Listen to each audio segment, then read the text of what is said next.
Three seasoned outdoor enthusiasts, a standard fishing excursion to America's most cherished national preserve, and a finding that would send chills down the spines of veteran park officials. What occurred to Marcus Chen, Tyler Rodriguez, and Jake Thompson during their weekend retreat to Yellowstone? And what significance did that mysterious message discovered in their deserted shelter truly hold? If you find yourself captivated by unresolved enigmas that question everything we understand about the natural world and human vanishings, be certain to press that subscribe button and activate the notification bell. Today's investigation will lead us deep into the untamed lands where the boundary between the rational and the inconceivable becomes perilously narrow. Remain with me until the conclusion, because the ultimate revelation regarding what investigators uncovered at that cascade will transform how you perceive this entire narrative. Marcus Chen possessed the type of personality that formed friendships without effort. At 28 years of age, the computer programmer from Bozeman, Montana, measured 5 feet 10 inches in height, with a welcoming smile and the sort of contagious excitement that attracted people to wilderness adventures. His colleagues at TechFlow Solutions would subsequently characterize him as thorough, the individual who verified every line of programming code 3 times and never abandoned anything to random chance. Marcus had been organizing fishing expeditions to Yellowstone since reaching 12 years old, when his father initially taught him to cast a line in the Yellowstone River. He understood the park's waterways like most individuals knew their residential neighborhood streets. His residence was filled with comprehensive topographical charts, each one annotated with hand-drawn observations about the finest fishing locations, water circumstances, and seasonal behaviors he'd documented over 16 years of regular visits. Tyler Rodriguez, 26 years old, served as Marcus's contrast in numerous ways, yet somehow his ideal adventure partner. Where Marcus planned systematically, Tyler welcomed spontaneity. The construction supervisor from Livingston, Montana, was constructed like the heavy equipment he operated. 6 feet 2 inches of solid muscle, with weathered hands that could secure a flawless fishing knot in complete darkness. His seasoned face and comfortable laughter made him well-liked at Murphy's Bar, where he'd entertain fellow workers with tales of his recent outdoor adventures. Tyler's vehicle was famous among his companions, a worn 2010 Ford F-150, loaded with camping equipment, fishing gear, and emergency provisions that had supported him through countless wilderness expeditions across Montana and Wyoming. His partner, Sarah Mitchell, would later inform investigators that Tyler approached preparation for outdoor journeys, like military campaigns, examining and re-examining every piece of equipment. Jake Thompson completed their trio. At 31 years old, he served as the senior member of the group, a high school biology instructor from Red Lodge, Montana, whose enthusiasm for nature education reached far beyond the classroom. Jake stood 5 feet 8 inches tall, with prematurely silver hair and the kind of quiet focus that made his students concentrate on every word during his ecology presentations. Jake's understanding of Yellowstone's ecosystem was comprehensive. He could recognize bird sounds from 50 yards distance, forecast weather conditions by interpreting cloud formations, and navigate using stars and natural landmarks with a precision that impressed his companions. His backpack consistently contained field guides, specimen containers, and a comprehensive journal where he documented observations about wildlife behavior and environmental modifications. The 3 men had been organizing their September fishing journey since early spring. Marcus had uncovered what he termed the ideal location, a remote section of Cascade Creek, approximately 3 miles upstream from its junction with the Yellowstone River. According to his research, the area provided excellent brook trout fishing and was sufficiently distant from popular trails to avoid crowds. Their friendship had developed 2 years earlier at a fly fishing workshop in Bozeman. Despite their different backgrounds, technology, construction, and education, they shared an almost obsessive appreciation of Montana's wilderness and a dedication to responsible outdoor recreation. Their previous adventures had taken them to remote corners of Glacier National Park, the Bob Marshall Wilderness, and various sections of Yellowstone, always returning with stories of successful catches and strengthened friendships. Sarah Mitchell later described their group dynamic to investigators. Marcus served as the organizer, Tyler provided the strength, and Jake was the encyclopedia. They complemented each other perfectly. I never worried when Tyler departed with those two because they were so cautious, so prepared for anything. However, preparation, as they would learn, couldn't account for everything awaiting in Yellowstone's vast wilderness. September 15th, 2023, emerged crisp and clear across southwestern Montana. Weather forecasts indicated perfect conditions for their 3-day fishing expedition. Daytime, temperatures reaching the low 70s, nighttime lows in the upper 40s, with no precipitation anticipated until Monday evening, well after their planned Sunday return.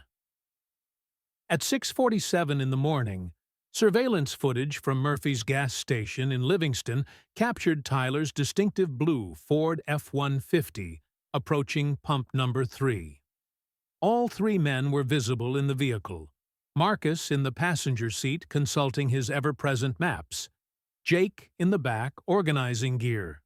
Tyler was observed filling the tank and purchasing additional supplies, beef jerky, trail mix, bottled water, and, according to the receipt discovered later, an inexpensive disposable camera. The gas station clerk, 19-year-old Emma Walsh, would later inform investigators that the men appeared excited but not unusual in any manner. They were joking around, really happy, she recalled. The guy with the gray hair, Jake, asked me if I'd ever been fishing in Yellowstone.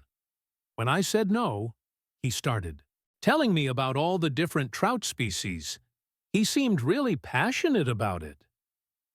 At 7:23 in the morning, Tyler's truck was recorded by a traffic camera passing through the small town of Gardner, Montana, heading toward Yellowstone's north entrance. This would become the final confirmed sighting of all 3 men alive. Park entrance records indicate they passed through the north entrance gate at 7:45 in the morning. Ranger Patricia Hoffman, who was staffing the entrance station, remembered them clearly because of their obvious enthusiasm and preparation level. They had all their permits in order, their vehicle was properly equipped, and they asked intelligent questions about current fishing conditions, she would later testify. Jake Thompson showed me detailed maps with their planned route marked. They were exactly the kind of visitors we love to see. Prepared, respectful, knowledgeable. Their planned route would take them along the Grand Loop Road, to the Tower Roosevelt area, then via backcountry trails to their chosen campsite near Cascade Creek. The hike to their destination was approximately 4 miles from the nearest road, requiring them to carry all their gear on foot through moderately challenging terrain. At 2:30 in the afternoon, a family from Ohio, the Hendersons, encountered the 3 men on the trail approximately 2 miles from the road. Tom Henderson, a 45-year-old accountant, would later provide investigators with what became the final confirmed sighting of Marcus, Tyler, and Jake alive. They were in great spirits, Henderson recalled. All 3 of them were loaded down with heavy packs, but they were joking and laughing. The Asian guy, Marcus, was taking pictures with his phone. The teacher guy was pointing out different plants to his friends. They seemed like they were having the time of their lives. Henderson's wife, Linda, remembered a specific detail that would haunt investigators. The big guy, with the truck, Tyler, made a joke about how they'd packed enough food for a week, even though they were only staying 2 nights. He said something like, "Better to be prepared for anything out here." It seemed funny at the time. The Henderson family's teenage daughter, Ashley, took a photograph with her digital camera that inadvertently captured the 3 men in the background. This image, time-stamped at 2:34 in the afternoon, would become the final known photograph of Marcus Chen, Tyler Rodriguez, and Jake Thompson. After parting ways with the Henderson family, the 3 men continued toward their planned campsite. According to their filed backcountry permit, they intended to establish camp near Cascade Creek, fish the area for 2 days, and return to the trailhead by Sunday afternoon, September 17th. However, they would never make it back to Tyler's truck. And what occurred during the next 48 hours would transform a simple fishing trip into one of Yellowstone's most perplexing mysteries. When Tyler's blue Ford F-150 remained parked at the Tower Roosevelt trailhead on Monday morning, September 18th, park rangers initially weren't concerned. Backcountry camping permits allow for some flexibility, and experienced outdoorsmen often extend their trips when fishing is productive or weather conditions change. However, by Tuesday evening, when the truck had been sitting unmoved for 5 days, Ranger Patricia Hoffman decided to investigate. A quick radio check revealed that no one had seen the 3 men return to any park exit, and their vehicle registration led to Sarah Mitchell's increasingly frantic phone calls to park headquarters. "Tyler was supposed to pick me up for dinner Sunday night," Sarah told Park Ranger Captain David Morrison during their first interview. "When he didn't show up and didn't answer his phone, I knew something was wrong. Tyler never, ever missed commitments without calling. Never." The initial search began at dawn on Wednesday, September 20th. Yellowstone's search and rescue team, led by veteran Ranger Captain Morrison and including 8 experienced personnel, followed the men's planned route toward Cascade Creek. The weather had remained clear since their departure, making tracking conditions optimal. Marcus Chen's parents, Dr. James Chen and Dr. Linda Chen, drove up from Denver that same day. The retired physicians, both in their 60s, had raised their son to be cautious and methodical. "Marcus called us every Sunday at 6 in the evening, without fail," Dr. Linda Chen told investigators. "When he didn't call Sunday the 17th, we knew immediately that something was terribly wrong." Jake Thompson's younger sister, Rebecca, flew in from Seattle. A nurse at Swedish Medical Center, she echoed the same themes. "Jake was the most responsible person I knew. He left detailed itineraries for every trip. He had emergency procedures. The idea that he would just disappear without trace is impossible." The search team's first discovery came at 10:30 in the morning on Wednesday, exactly where the 3 men had planned to establish their base camp. Their large REI 3-person tent was properly set up about 50 yards from Cascade Creek, positioned in a sheltered grove of lodgepole pines. However, something was immediately, viscerally wrong with the scene. The tent was perfectly intact, with no signs of damage from weather or animals. All tent stakes were properly secured, the rainfly was correctly positioned, and the entrance was fully zipped shut. Inside, searchers found the men's sleeping bags laid out normally, personal items organized in neat piles, and food supplies properly stored in bear-proof containers exactly as park regulations required. However, the men were nowhere to be found. "It was like they had just stepped away from camp for a few minutes," Captain Morrison would later write in his official report. "Everything was orderly, nothing was disturbed, and there were no signs of struggle or panic. It was actually more unsettling than if we'd found evidence of a bear attack or some other obvious disaster. The search expanded immediately. Teams spread out in concentric circles from the campsite, calling the men's names and looking for any trace of where they might have gone.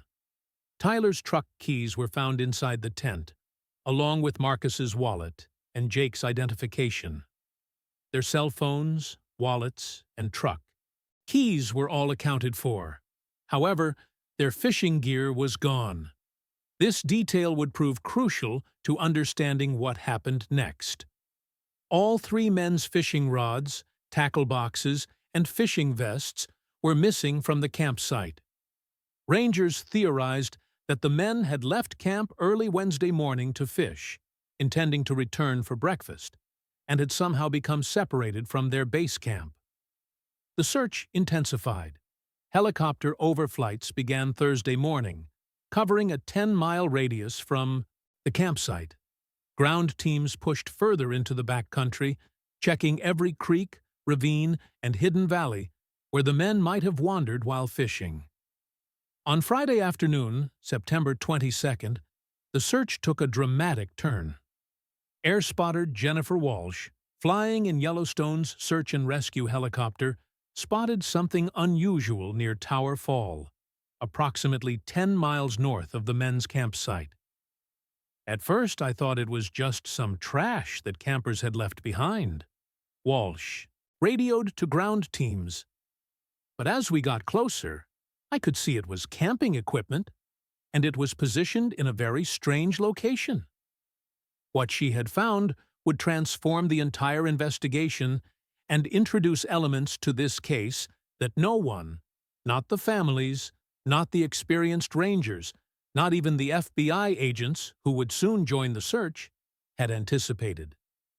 The discovery site near Tower Fall presented searchers with a puzzle that defied all their experience and training. Located on a narrow ledge approximately 200 feet below the fall's observation area, the abandoned equipment appeared to have been deliberately placed, rather than dropped or swept there by natural forces. A single orange two-person tent, not belonging to any of the three missing men, was set up on the rocky ledge. The tent was secured with climbing equipment that none of the men had brought on their trip. Inside this tent, searchers made a discovery that sent shockwaves through the investigation. 3 fishing rods lay neatly arranged on the tent floor. These rods matched the descriptions of the equipment missing from Marcus, Tyler, and Jake's campsite.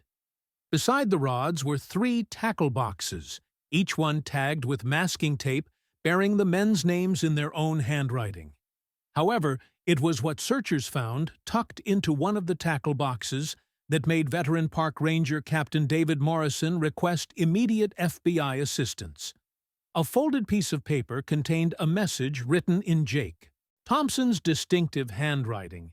His sister Rebecca confirmed the writing style, and forensic analysis later verified it was his pen and his hand. The note contained just 2 lines.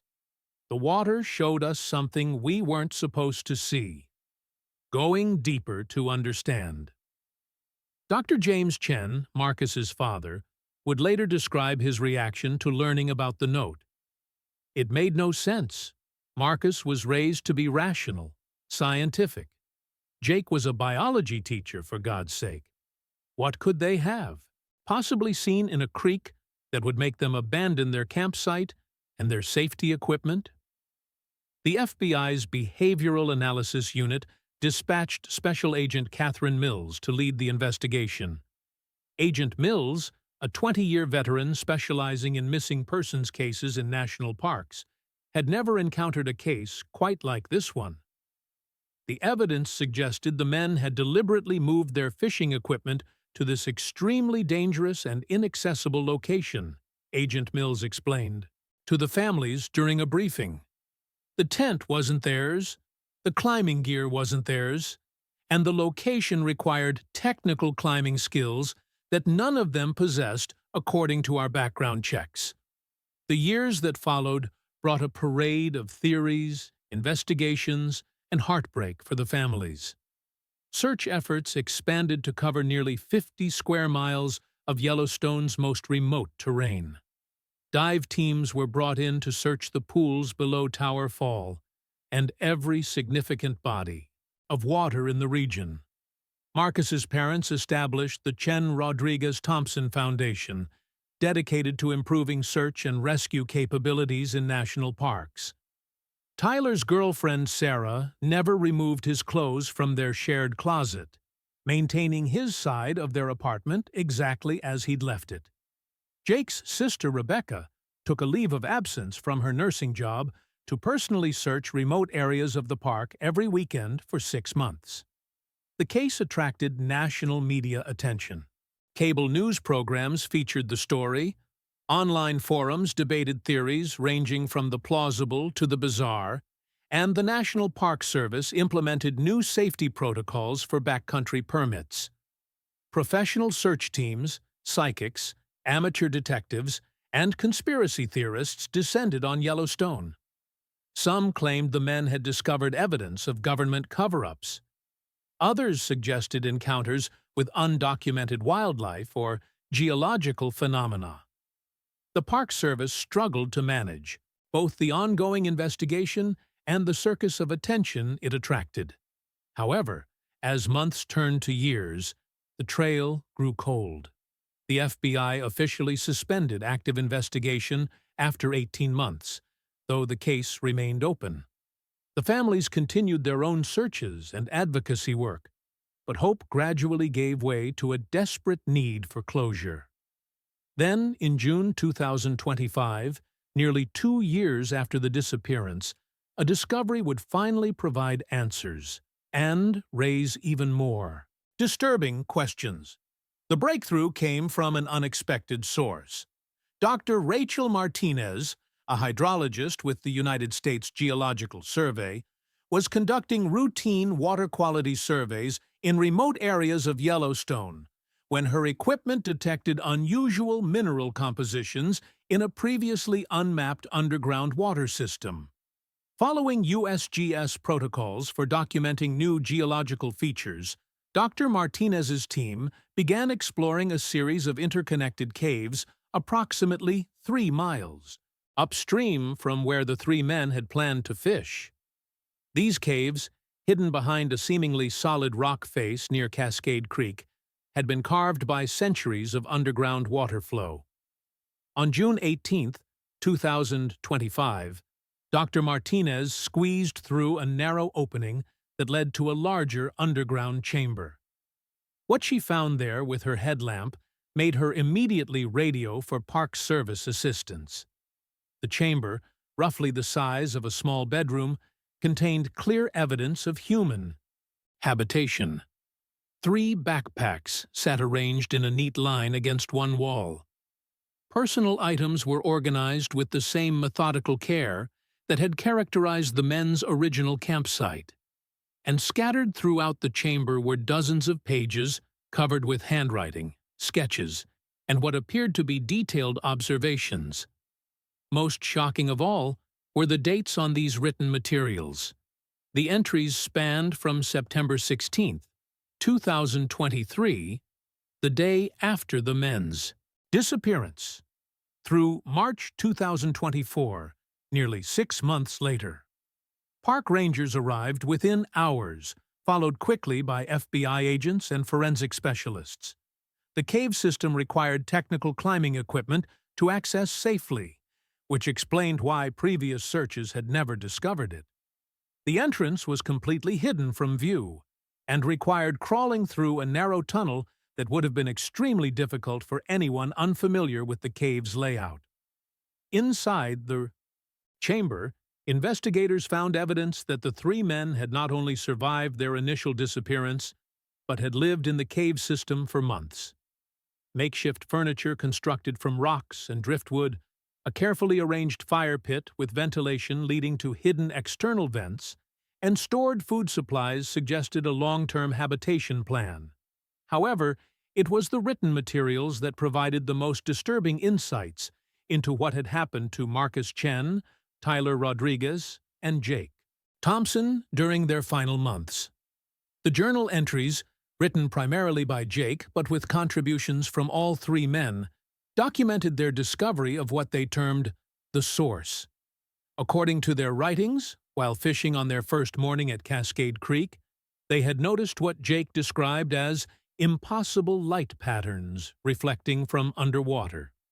Jake's background in biology led him to investigate these phenomena more closely. His journal entries, initially written in his typical scientific style, gradually became more frantic and obsessive.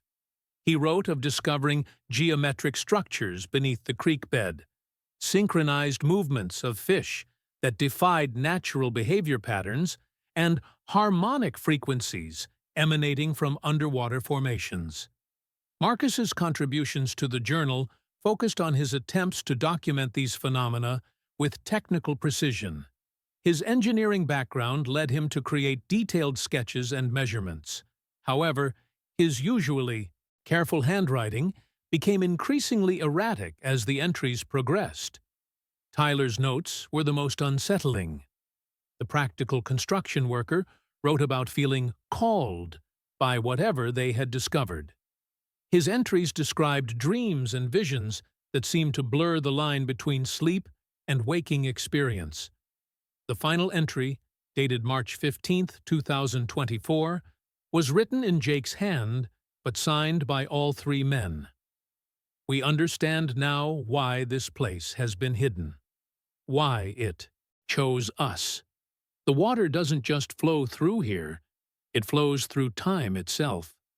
We've seen things that haven't happened yet, and things that happened long ago. We can't come back to the surface world knowing what we know, but we can't stay here much longer either. The source is calling us deeper. Below this entry was a rough map showing a tunnel system extending further into the mountain, with an arrow pointing toward an area marked simply as the deep pool. The investigation into the cave. Discovery revealed details that challenged everything investigators thought they understood about the case.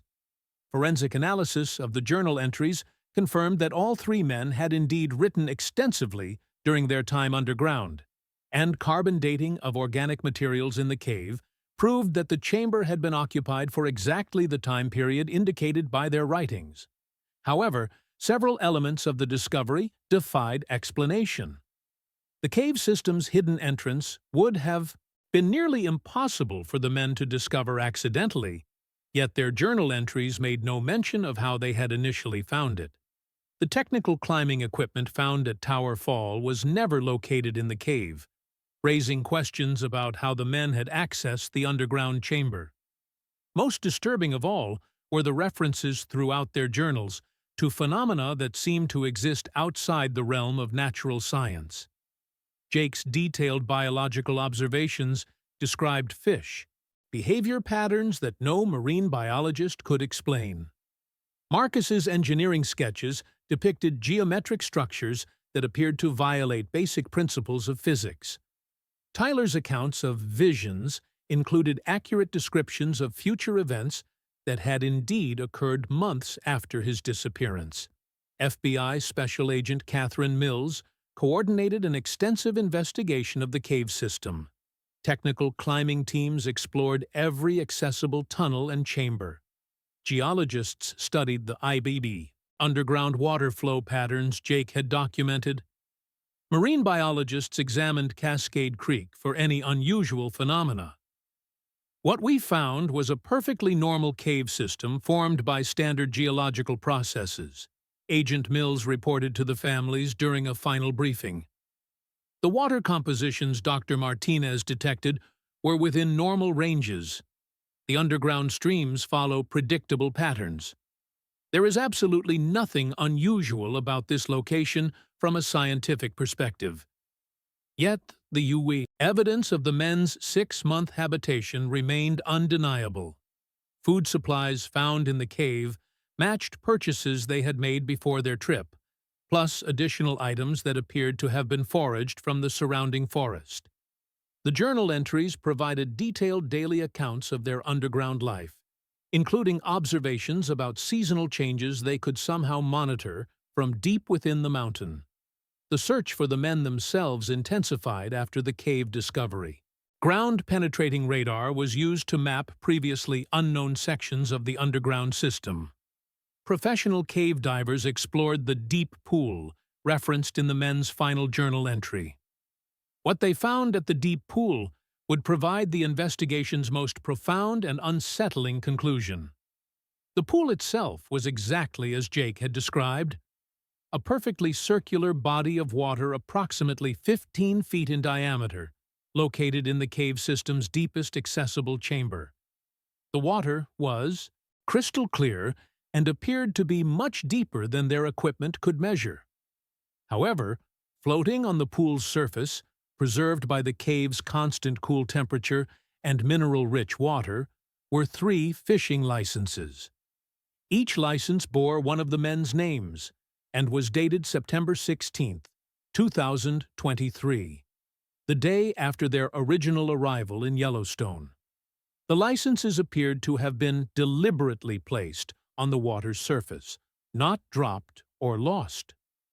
Forensic analysis confirmed they were genuine and had been in the water for approximately the length of time indicated by the cave journal entries. No other trace of Marcus Chen, Tyler Rodriguez, or Jake Thompson was ever found. Today, nearly 2 years after the cave discovery, the case of the 3 missing fishermen remains officially open but inactive. The families have found a measure of peace in finally understanding their loved ones' final months. But the questions raised by this case continue to haunt everyone involved. Dr. James Chen established a scholarship fund at Marcus's alma mater for students studying unexplained natural phenomena. Sarah Mitchell completed her nursing degree and now works in wilderness emergency medicine, driven by her experience with Tyler's disappearance. Rebecca Thompson has become an advocate for missing persons in national parks, working with the Chen Rodriguez Thompson Foundation to improve search and rescue protocols. The cave system has been sealed by the National Park Service, officially for safety reasons due to unstable rock formations. Cascade Creek continues to flow exactly as it always has, showing no signs of the impossible light patterns described in Jake's journals. Regular monitoring by USGS scientists has detected no unusual phenomena or anomalies. Yet questions remain that challenge our understanding of what happened to 3 experienced outdoorsmen during what should have been a routine fishing trip. How did they discover and access a hidden cave system that required technical equipment they didn't possess? What did they observe in Cascade Creek that convinced them to abandon everything and live underground for 6 months? And most disturbing of all, how did their journals contain accurate descriptions of future events they could never have witnessed? The scientific community has largely dismissed the journal entries' more extraordinary claims as hallucinations brought on by stress, isolation, and possible carbon monoxide poisoning from their underground fires. The FBI's final report concluded that the men became lost, found shelter in the cave system, and eventually died of exposure or starvation in unmapped sections of the underground complex. However, those closest to the case struggle with the inadequacy of these explanations. The men's families point out that the journal entries remain lucid and detailed right up until the final entry. The cave showed no signs of carbon monoxide buildup, and most critically, the men's disappearance from the deep pool remains completely unexplained. Park Ranger Captain David Morrison, now retired, offers perhaps the most honest assessment of the case. In 30 years of search and rescue operations, I've seen what happens when people get lost, injured, or overcome by natural disasters. This case follows none of those patterns. These men didn't get lost. They didn't have an accident. They discovered something that made them choose to leave the surface, world behind. What that something was, and where it ultimately led them, may be questions we're not meant to answer. The deep pool in the sealed cave system continues to flow with crystal-clear water from unknown underground sources. Somewhere in Yellowstone's vast wilderness, the truth about what happened to Marcus Chen, Tyler Rodriguez, and Jake Thompson remains hidden, waiting perhaps for the next group of visitors curious enough to follow the light beneath the water's surface. And in quiet, moments when the wind moves through the trees near Cascade Creek, some visitors report hearing what sounds almost like voices calling from somewhere far below, as if the men are still there, still trying to tell us about the wonders and terrors they discovered in the depths of one of America's most beloved wilderness areas. The case remains open, the questions remain unanswered, and the water continues to flow, carrying its secrets deeper into the mountain, away from the world of maps and permits and rational explanations, into places where three friends learned that some discoveries change everything and some knowledge comes with a price too high to pay.